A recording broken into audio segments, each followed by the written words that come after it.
Goeiedag.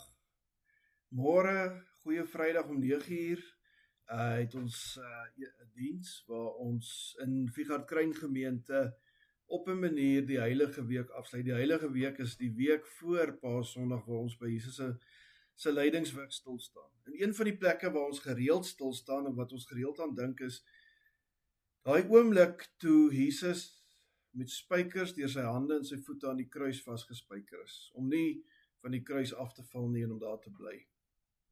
Maar het jy al ooit gedink, wie het die spykers uitgehaal en uitgetrek?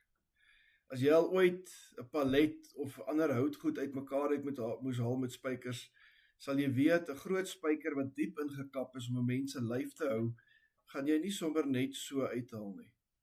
Ons kyk môre na twee onverwagse mense wat Jesus se lyf van die kruis afgehaal het, die spykers uitgetrek het en hom te rustig gaan lê het in 'n graf naby Golgotha.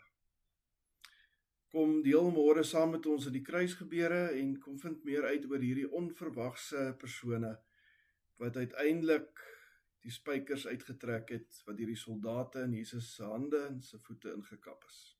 Sien jou môre.